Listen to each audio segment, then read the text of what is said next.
What would you do if I sang out of tune?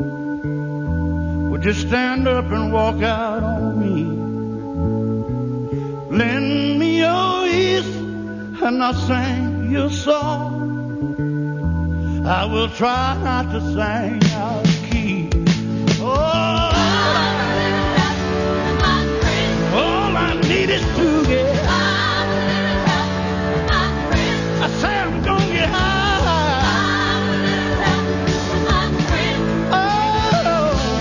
Oh, yeah.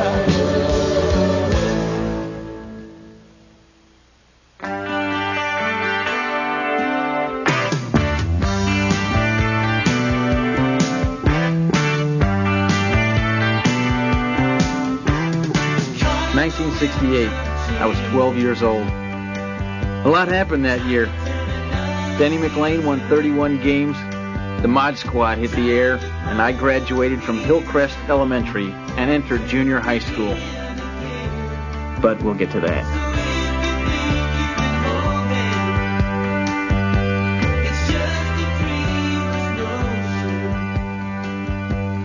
There's no pretty way to put this. I grew up in the suburbs.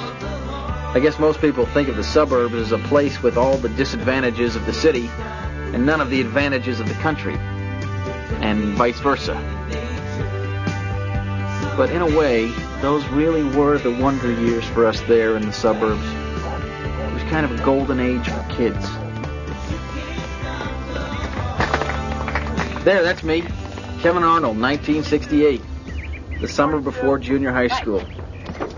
There we go. And I don't mind saying I was a pretty fair little athlete.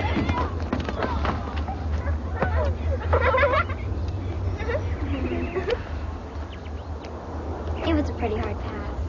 Well, yeah, I think it had sort of a reverse spin on it. Come on, Kevin. Stop gabbing with your girlfriend.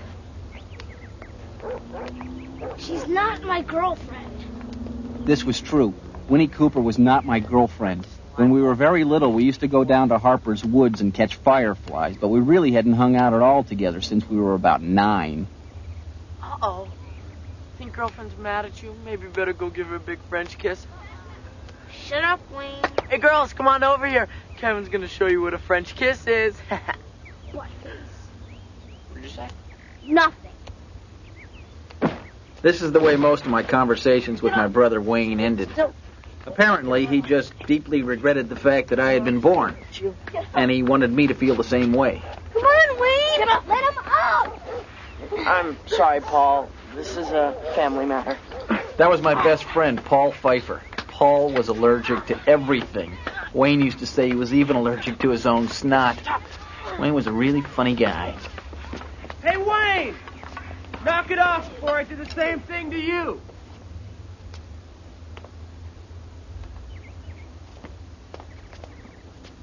Winnie's brother, Brian Cooper. He was 19, and for us, he defined cool.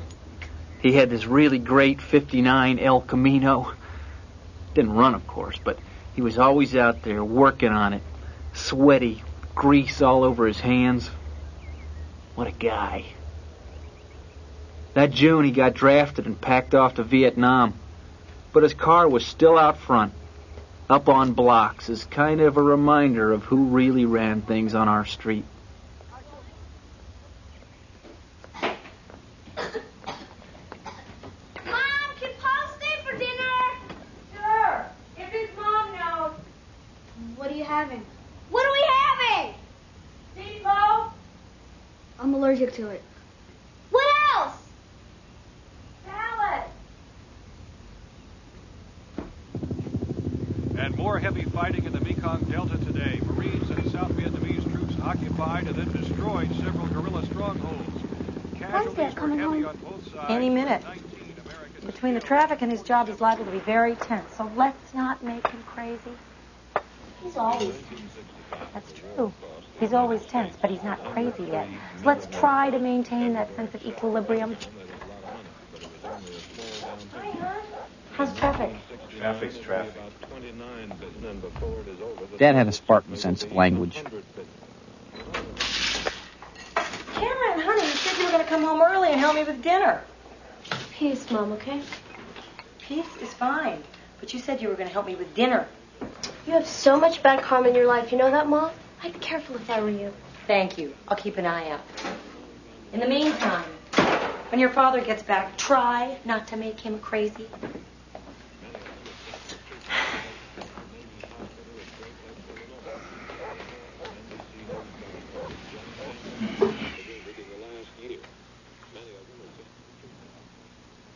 Hi, Paul. Dad always said hi to our friends, but it was like he had this understanding with the family. He worked hard for us, he provided for us, and he certainly didn't want to have to talk to us on top of that. My approach was to not make any sudden moves or sounds until he'd finished that first vodka tonic, and hope that nobody else did anything that might upset him too much before then. I'm going to get some birth control pills. I thought you should know. I didn't hear what I just heard.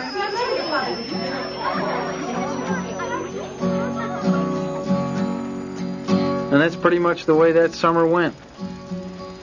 I guess it was really my last summer of pure, unadulterated childhood. I've looked at life from both sides now, and up and down, and still somehow it's life's illusions I recall. I really don't know that at all.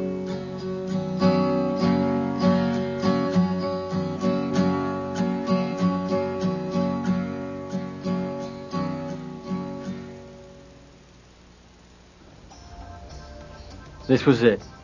The last night of summer. Holy cow. Try not to drool on it, okay?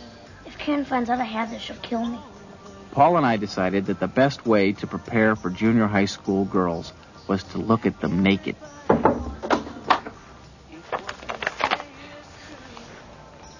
Paul, your mother called. She wants you to come home right away. Okay.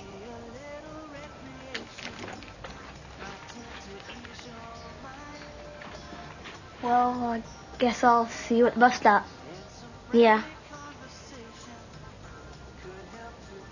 Last night I had a dream that when I got to school I realized I had no clothes on. If you're naked when you get to the bus stop, I'll tell you. Thanks. Do you know what you're going to wear? Paul, I have no idea. Actually, I'd been planning my wardrobe for about 6 weeks.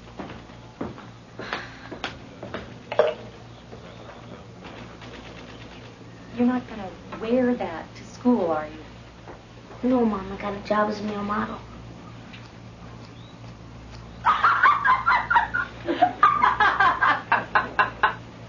Don't worry about it. You look fine. Let me see your class schedule one more time. No. He was going to have to get a grip on himself. This was the junior high bus stop. And if we were going to hold our own with the older kids, we were going to have to act mature.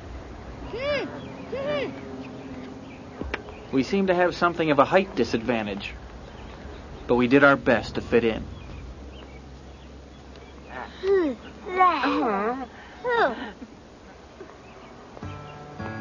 What an incredible stroke of luck. A new kid. A helpless waif would be even more lost than we were. A helpless waif in fishnet tights and go-go boots. Hi, Kevin. Hi, Paul. Winnie Cooper? Gwendolyn. I don't want to be called Winnie anymore. My real name is Gwendolyn. Well, there was no question now. We were entering uncharted territory. Even the familiar was cloaked in the vestments of the devil. Junior high school was a whole new ball of wax. Like about half the schools in the country that year, my school was being renamed Robert F. Kennedy Junior High. As we approached those doors for the first time, we felt we were approaching the portals of manhood. Homeroom. I sat between Eric Antonio and Gail Aslanian. They had met on the bus and had taken a liking to each other. I love you.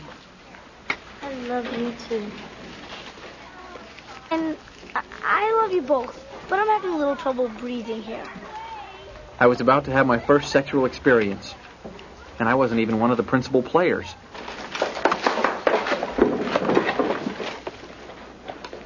Kevin Arnold. You're Wayne's brother, aren't you? Well, according to my mother, yes, but my own theory is... You've got a tough row to hoe, young man. A tough row to hoe. The first major accessory of adulthood, our own lockers. I couldn't believe my good fortune. 2 lockers down from mine was Debbie Ackerman, one of the prime knockouts of the 7th grade. There was only one problem. Charles Manson had the locker between us. A 7th grader with a beard? This wasn't junior high school, it was a freak show. I hope none of the girls would have beards. What's your locker combination? Well, I appreciate your asking, but actually they told us we weren't supposed to tell anyone else. Here you go.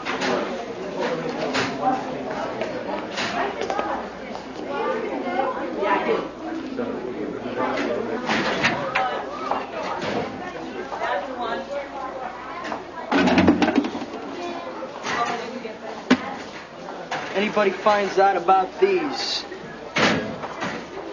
and I know who told them.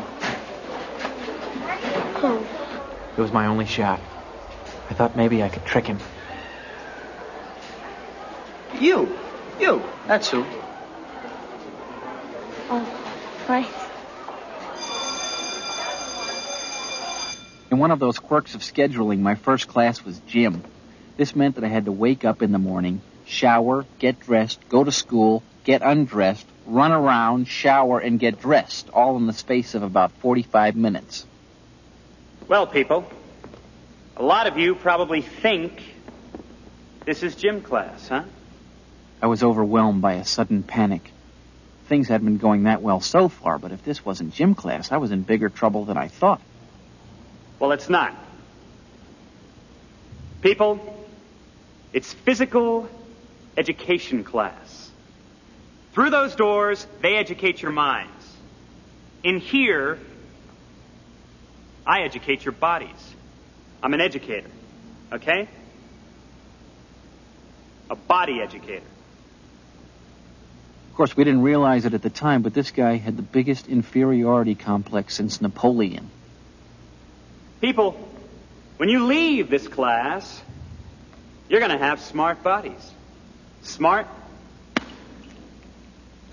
bodies. He went on educating our bodies for about half an hour. By the time he finished, I was ready to let my leg take a math test. One more thing, people, before you do your laps. The jockstrap. A, what is it? And B, what can it do for you? Arnold. This was it.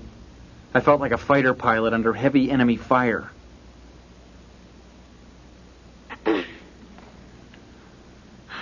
Well, the jockstrap, sir, is a particular type of strap that's constructed of a strap-type material which is utilized exclusively for the purposes of jocks.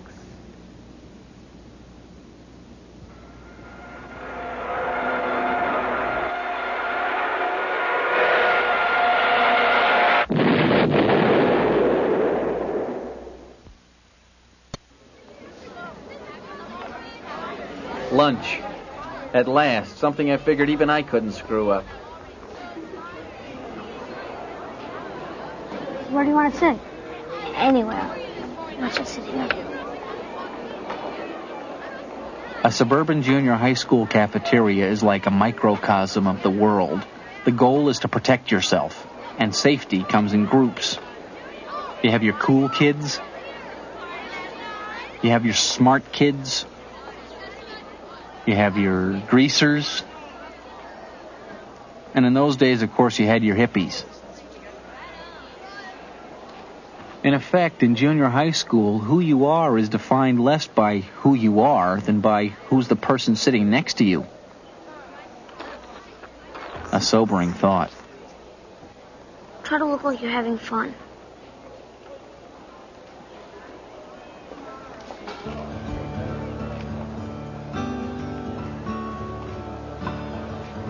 Hi. Do you guys mind if I sit with you? Sure, Winnie. We were on our way. Our group was forming. And Gwendolyn, was not chopped liver.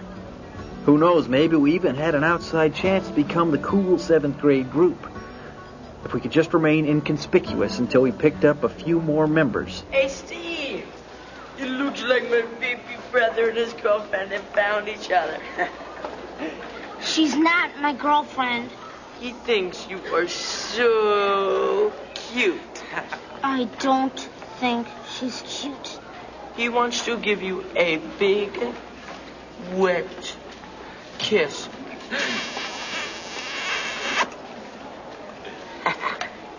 Told me. Liar. I never said that. I don't want to kiss her. I don't even like her. Young man. What does that sign say?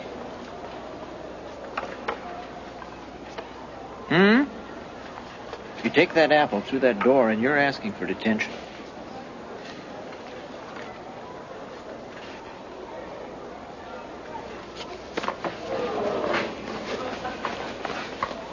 Young man. I think we have a problem. He was right. There was a problem. Oh, yeah. The apple. That's right. The apple. You wanted it inside the cafeteria. That's right. And now it's outside the cafeteria. That's right.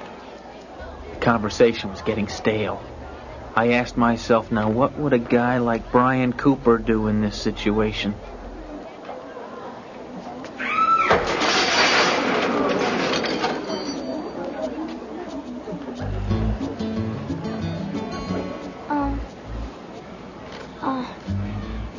If you want, I could get that.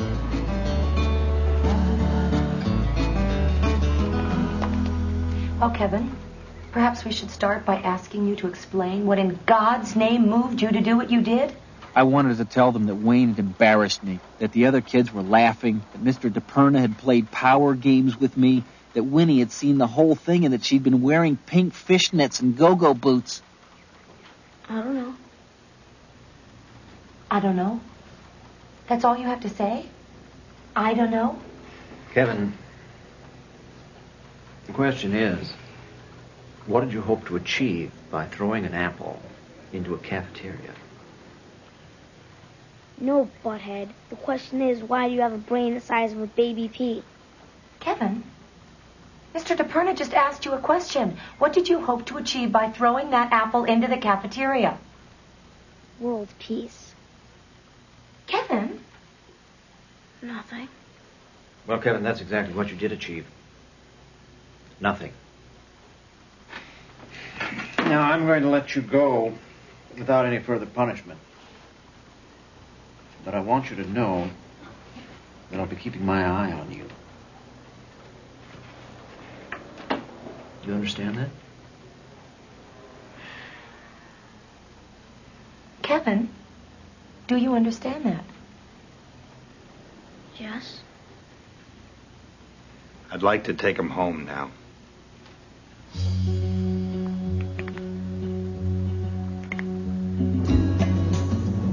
In my 12 and a half years, my father had never struck me, but he'd given Wayne a beating, twice, and I recognized that glazed look in his eyes. Besides, maybe I deserved it. There really is no good excuse for hurling fruit around a cafeteria. He probably figured that if he laid down the law now, I'd stay in line. And he was probably right. Anyway, I could take the pain. I decided I'd just shut my eyes and imagine it was Wayne. Come on, inside. And then it happened. I think we were about halfway to the front porch.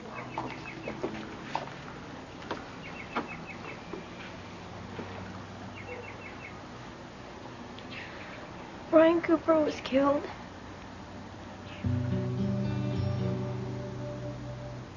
Oh, my God.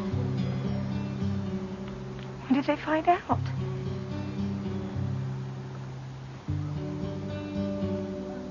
I need to go call Evelyn and see if there's anything I can do. Oh, my God. Poor Evelyn.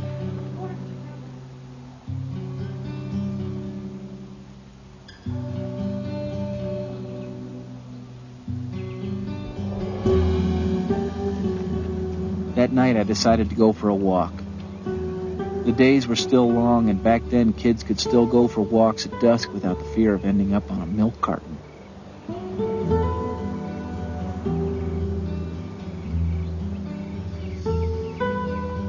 I went down to the big climbing tree in Harper's Woods.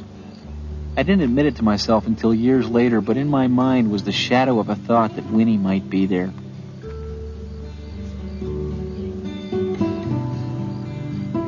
She was sort of hugging herself and rocking slowly back and forth. There was a bit of a chill in the air, and she didn't have a sweater. For a minute, I was scared to approach her.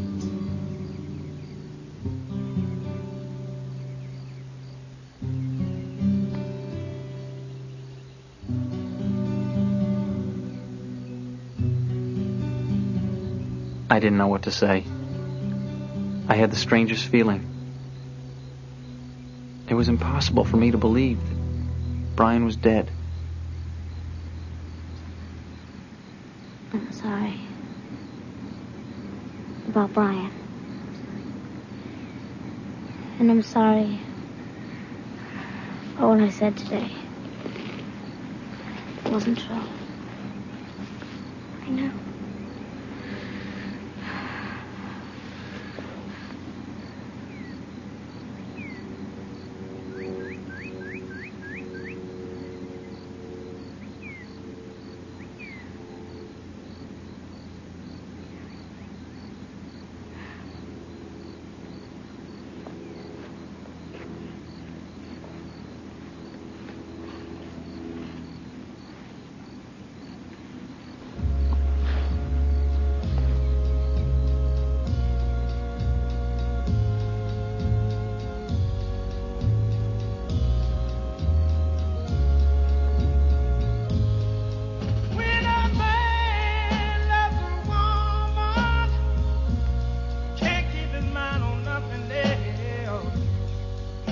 It was the first kiss for both of us.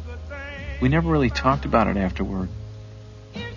But I think about the events of that day again and again, and somehow I know that Winnie does too.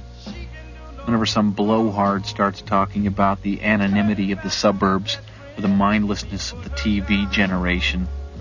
Because we know that inside each one of those identical boxes, with its Dodge parked out front, and its white bread on the table, and its TV set glowing blue in the falling dusk, there were people with stories. There were families bound together in the pain and the struggle of love. There were moments that made us cry with laughter. And there were moments, like that one, of sorrow and wonder.